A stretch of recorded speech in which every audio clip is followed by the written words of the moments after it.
My father sold me on a Tuesday, which felt like the kind of detail that should not matter, and yet was the only thing I could hold on to, while three of the king's men loaded me into a cart like a sack of millet.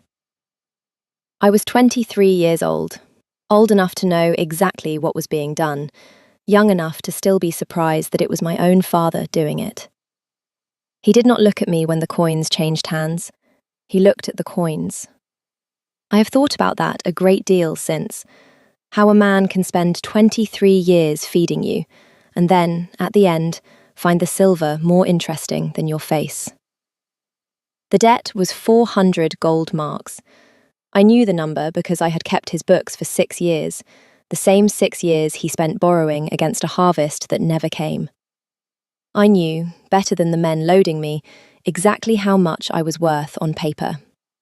I was worth 400 marks and a signature, and the signature was the part that stung. They told me I was being delivered to the Iron Fortress, to the Alpha King himself. They said it the way you say a thing meant to frighten, and I waited to be frightened, the way you wait for rain you have been promised.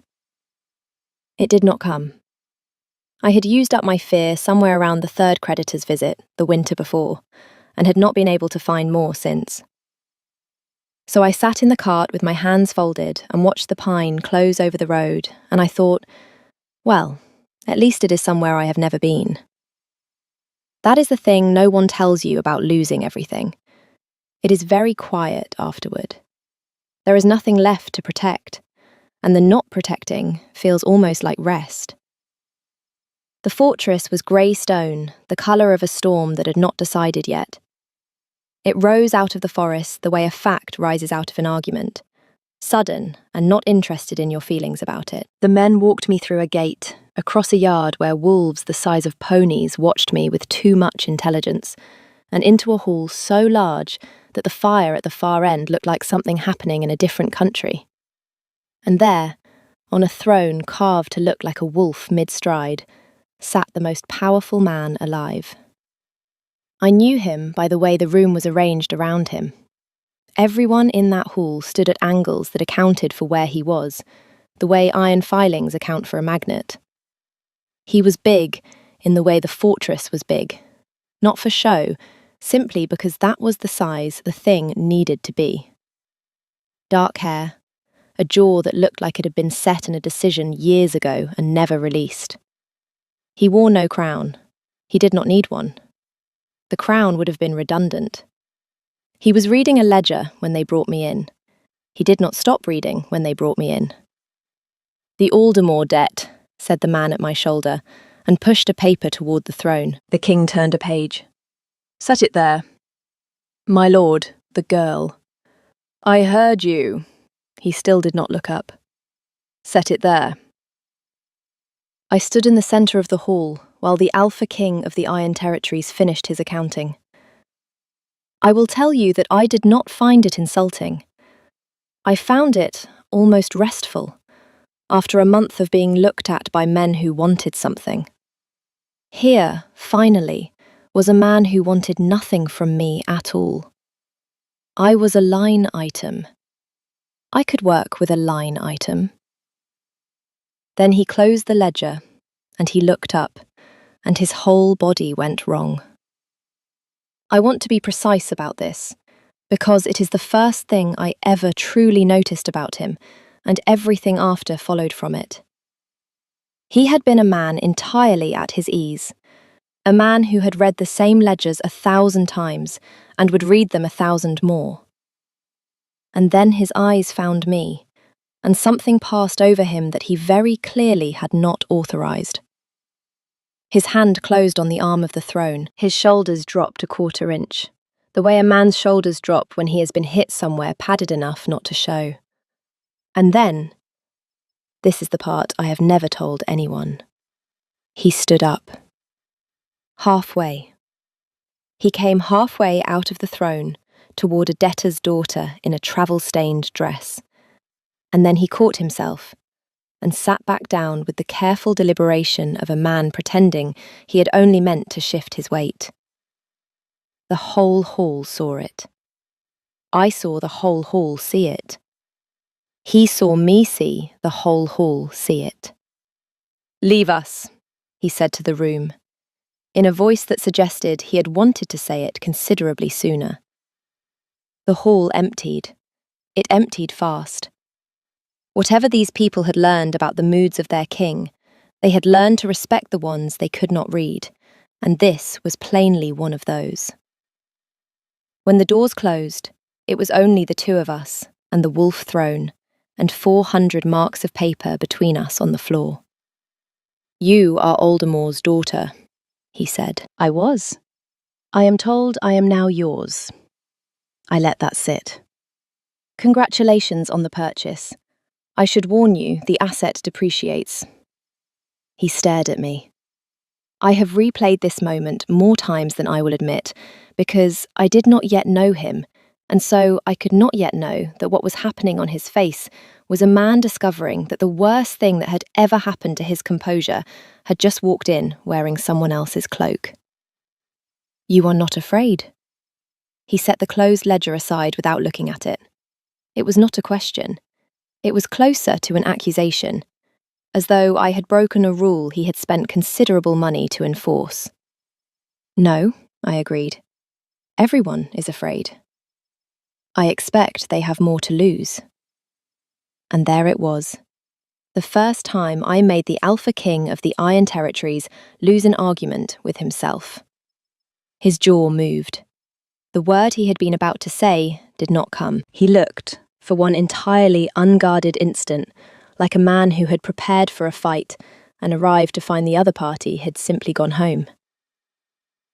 "Why," he said at last, very carefully, "are you not afraid?"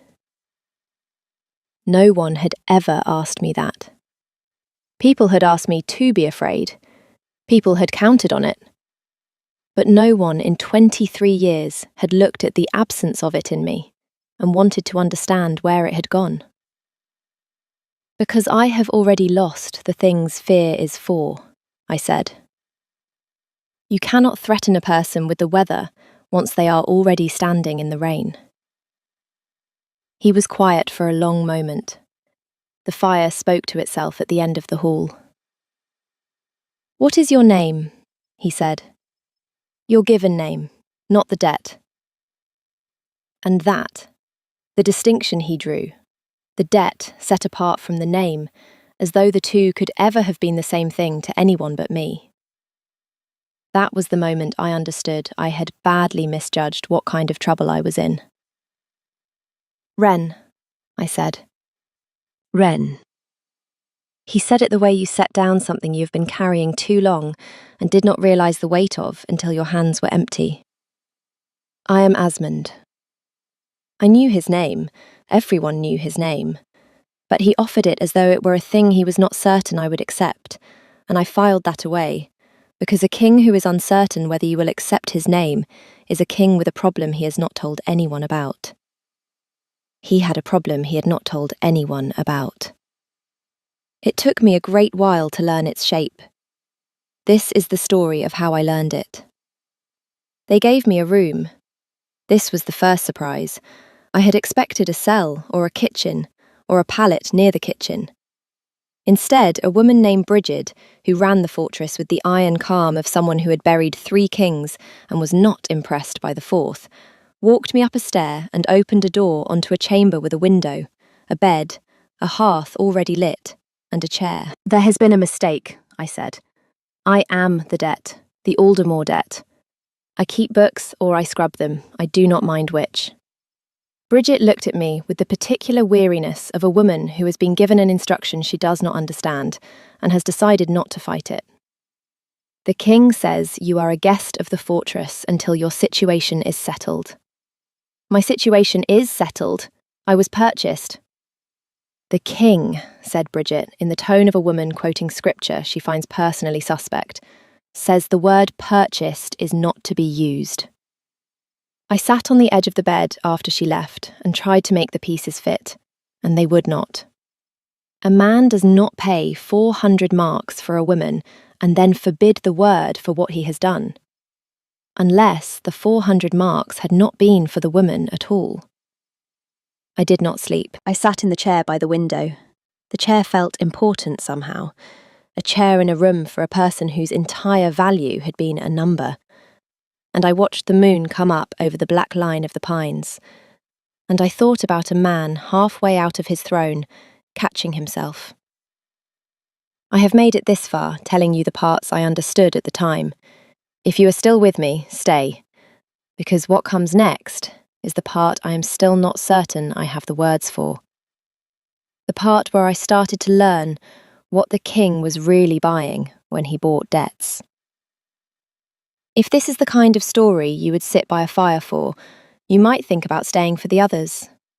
Now, let me tell you about the ledger.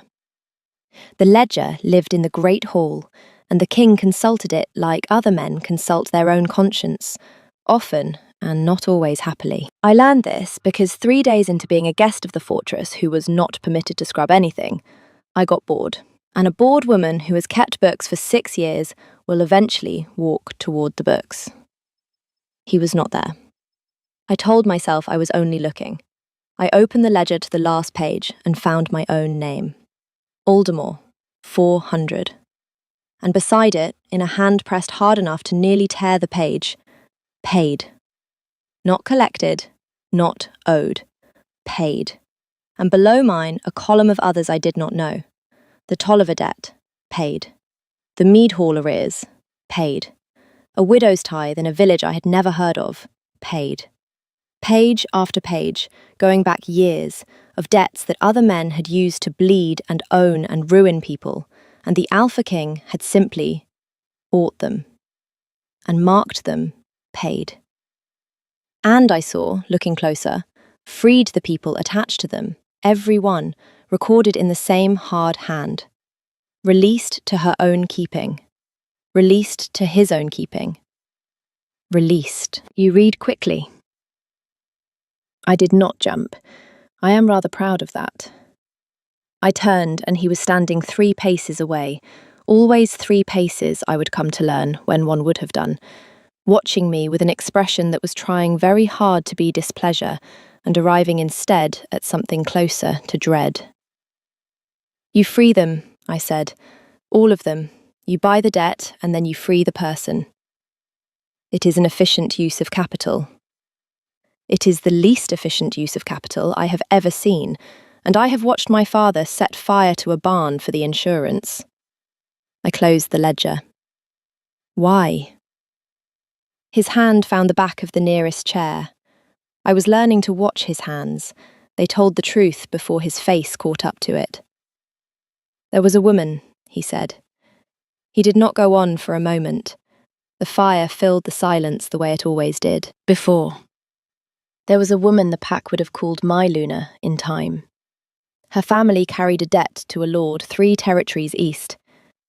I was strong enough to win any fight in the world by then, and I thought that meant I had time. I went to settle it the slow way, the honourable way, through the courts. His jaw did the thing.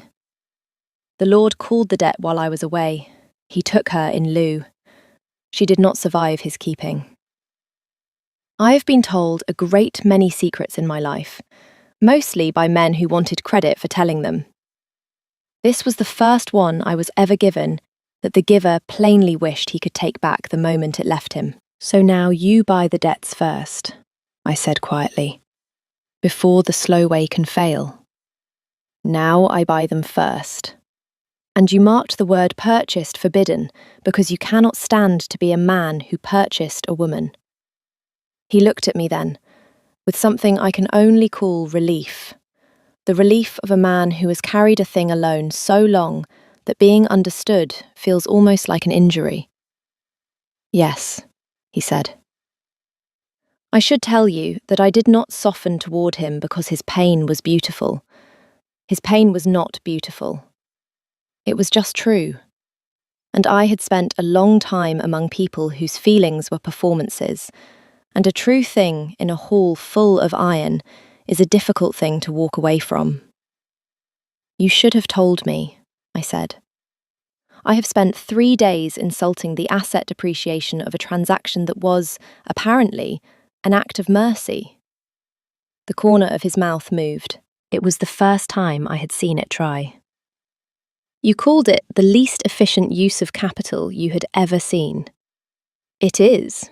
Mercy usually is. I set my hand on the ledger, on the page with my name and the word paid beside it. It is also the only line in this book I am glad to be on. His court did not share my gladness. I learned the antagonist's name at supper, the way you learn the name of a draught in a house, by the cold coming off her. Lady Sigrun of the Eastern Holdings sat at the king's right hand and had, I gathered, expected to sit considerably closer than that, for considerably longer than this. She was beautiful, in the way a blade is beautiful, which is to say, the beauty was not the point of it. "The debtor's daughter," she said, when Brigid sat me too near the head of the table. "How novel! We are collecting them now." "We are forgiving them, I am told," I said, "though I confess the bookkeeping is unusual." "You keep books," she smiled. "How useful. A king should always know the value of the things he keeps." It was Sigrun who had arranged my purchase. I did not know it that night, but I felt the shape of it, the particular satisfaction with which she watched me, the way you watch a stone you have set rolling. She had bought my father's debt through a factor and steered it to the king's table on purpose, expecting one of two outcomes. Either he would refuse a ruined debtor's daughter and prove to the Eastern lords that his soft new habit had limits, or he would take me, and she would have her proof that the king had lost his judgment entirely, and the Eastern Holdings could begin to discuss, quietly, who might rule better. She had not accounted for the third outcome, which was that he would come halfway out of his throne. Neither, to be fair, had he. The trouble began in earnest the morning Sigrun brought a healer's complaint before the hall. A child in the lower village had taken a fever, she said, and the king's new guest, the debtor's girl, who had been seen carrying herbs from the still room, had dosed it wrongly, and now the child was worse. The village was frightened. Was this the sort of stray the king meant to keep? One who poisoned children? It was a clean piece of work, I will give her that. I had been in the still room. Brigid had set me to it when she discovered I knew yarrow from hemlock, and I had sent Feverfew down to the village the day before. If the child worsened, the herbs would be blamed, and the herbs had my hands on them. "I will see the child," I said, before the king could speak. The hall turned. One does not volunteer oneself into an accusation. If I dosed it wrongly, I will know how, and I will fix it. If I did not, you will all watch me not be afraid of finding out. Asmund's hand was on the arm of the throne. He started to rise, to send a guard, to send himself, to do the thing his wolf wanted, which was to put himself between me and the room. And I caught his eye, and gave him the smallest shake of my head. Because a king, who rises to defend the accused, has confessed she means something to him. And I was not ready to spend that coin on Sigrun's behalf. He sat back down. It cost him. I watched it cost him, and I watched him let it, and that was the first time I understood that this man could be trusted with restraint, which is rarer in the powerful than courage. The child had not been poisoned. The child had measles, which Feverfew does nothing for and nothing against, and which I diagnosed by the simple act of looking at it, which Sigrun's informant had neglected to do. I stayed 2 days in the village. I brought the fever down with cool cloths and willow bark, and the boring competence that is the actual substance of healing. And when I came back up the hill, the story had already run ahead of me. That the debtor's daughter had walked into an accusation and walked out of it with a saved child, and had not once looked frightened. The king met me at the gate, in front of the yard, in front of the wolves and the warriors, and a window I was fairly sure had Sigrun behind it. "You should not have gone alone," he said. "I am not yours to keep from going places." I was tired, and I let it come out sharper than I meant. The ledger says paid.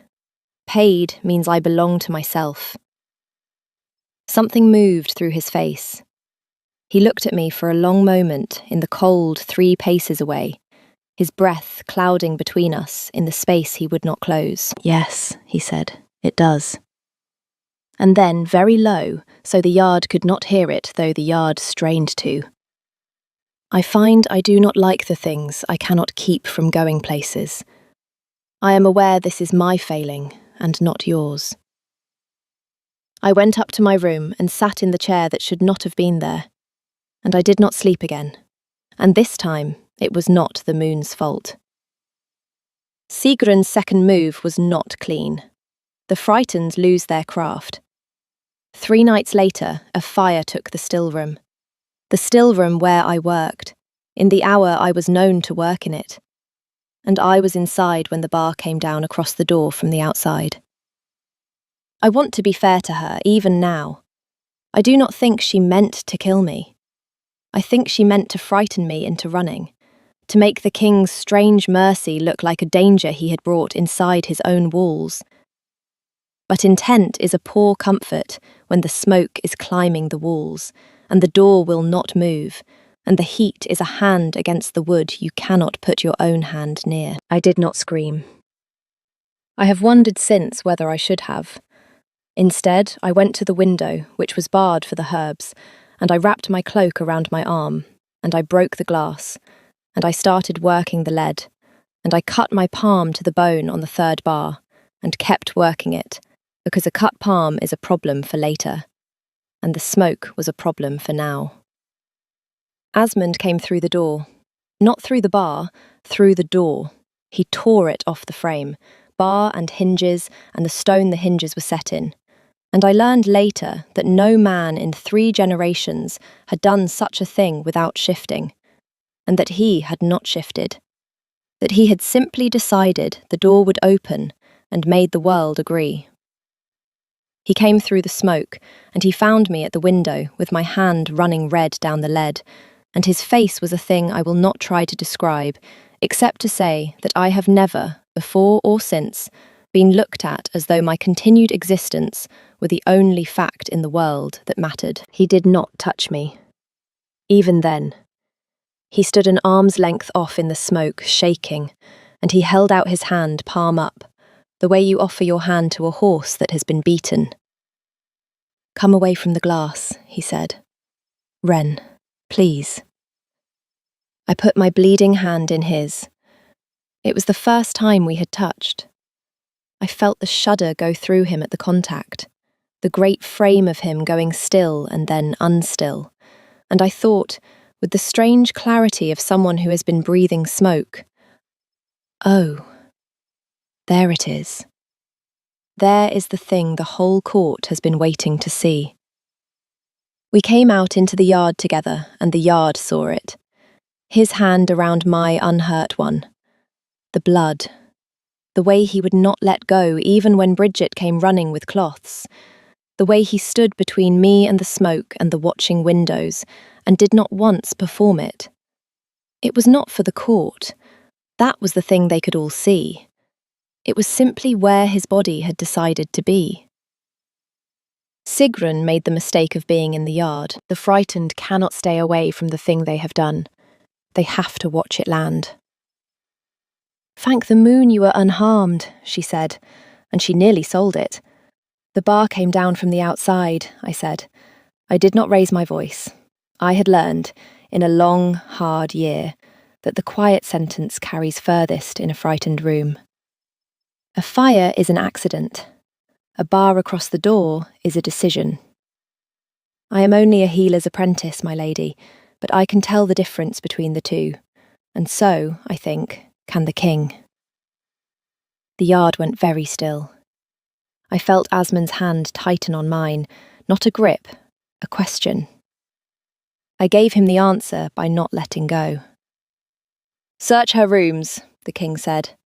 He did not shout it. He has never once, in all the time I have known him, needed to shout. "And the factor who carried the Aldermore debt to my table. Bring me the chain of it. All of it." They found the letters. Sigrun had been as careful with her correspondence as she had been careless with the door, which is to say, not at all once she was afraid. Instructions to the factor, payments to the village informant, a draft of the accusation in her own hand. The Eastern lords she had been writing to discovered, all at once, that they had never met her, had no idea what she meant, and were frankly appalled.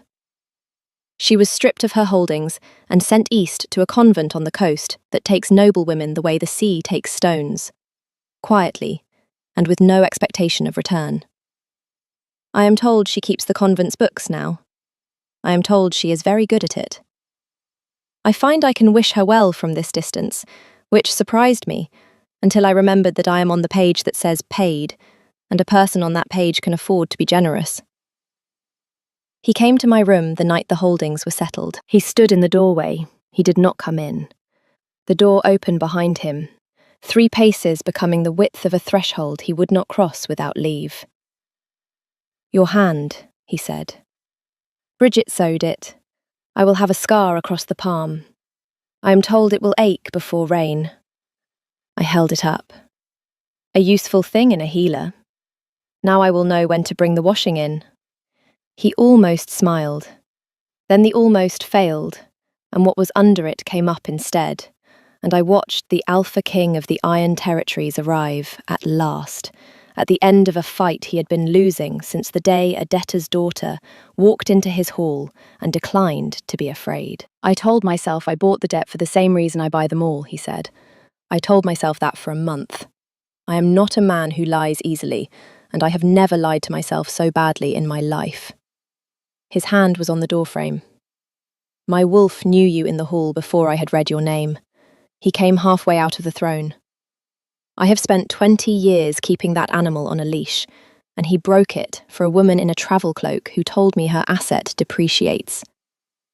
He stopped.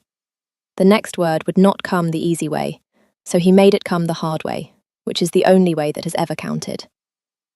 "I do not want you on the ledger as paid. I want you off the ledger entirely. I want you at the other end of the table, the chair that has been empty. I am asking. You owe me nothing. You have never owed me anything. The ledger says so in my own hand. So I am only asking." There is a kind of silence that is not empty. This was that kind. "You are not as cold as you think you are," I said. "I knew it the first day. You came halfway out of your throne. I am aware. The entire hall is aware. I have had to live among them since." Asmund. I had not used his name before. I watched it land on him the way his had landed on me, a thing set down. "Close the door. Or leave it open, but come here either way." He crossed the 3 paces. He had never crossed them before. I will not tell you about the kiss, except this. It was the first thing in 23 years that I did not weigh, count, or enter on any page. It cost nothing, and it was worth everything, which is the opposite of every other transaction of my life, and somewhere in it I understood that I had not been bought at all. I had been found. There is a great difference, and I had simply never been on the right side of it to feel it before. When we came apart, he rested his forehead against mine and breathed out, long and unsteady, a king setting down a crown that had been too heavy for too long. "The chair," I said. "It has been empty a while." 11 years. That is a long time to leave a place set. I know. His hand found my unhurt one again. I think I always knew someone would come for it. I only thought I would have to buy her free first. He huffed something that was nearly a laugh. I did not expect her to audit me. The pack did not simply accept it, and I will not pretend they did, because that is not how iron works. There were lords who muttered that the king had taken a debtor's daughter to wife and weakened the line. There were old families who sat further down the table than they liked and let everyone know it. The east was quiet for a season, in the way a wound is quiet before you learn whether it will heal or fester. But the village remembered who had walked into an accusation and come out of it carrying their child. The still room was rebuilt larger, and a king who frees debtors, it turns out, has more friends among the freed than the lords had ever bothered to count. When the muttering rose, it was a Tolliver and a mead hall man and a widow from a village I had never heard of who rose to answer it. All of them on the page that says paid, all of them his by the only bond that holds, the one freely given. It is a year later now, as I tell you this. The chair is not empty. I sit at the other end of the long table, and I keep the ledger. Because it turns out a king who buys debts to free people needs someone who can actually do the arithmetic, and his hand, while devastating in its honesty, cannot add. There is a new page at the front of the book now. I made him write it. At the top, in his hard-pressed hand, it says, Ode to Wren. And then the column is blank. And it will stay blank, because the entire point of us is that there is nothing on it, and never will be. A letter came last week from my father. He had heard his daughter was Luna of the Iron Territories, and he wondered, he wrote, whether old debts between family might be, he used the word, reconsidered. I read it twice. Then I entered it in the ledger under a heading of my own invention, which Asman pretends to disapprove of and has not made me remove. Declined, with the king's compliments. I keep that chair he set for me 11 years before he knew my name, and some nights I catch him looking at it, with me in it, with the particular expression of a man who has stopped being able to remember what the room looked like empty. He does not say anything. He does not need to. I learned to read him from his hands a long time ago, in a hall that smelled of smoke and iron, on the day I told the most powerful man alive that I was not afraid, and was, for the first time in my life, telling the truth. So tell me, did you see it coming? The moment in the hall when he stood up halfway and sat back down? Or did you, like me, mistake it for the beginning of something to be afraid of? Stay and tell me where you are listening from tonight, and whether anyone has ever come halfway out of a throne for you. And if this was the kind of story you would sit by a fire for, the door is open. Come back. I will leave the chair.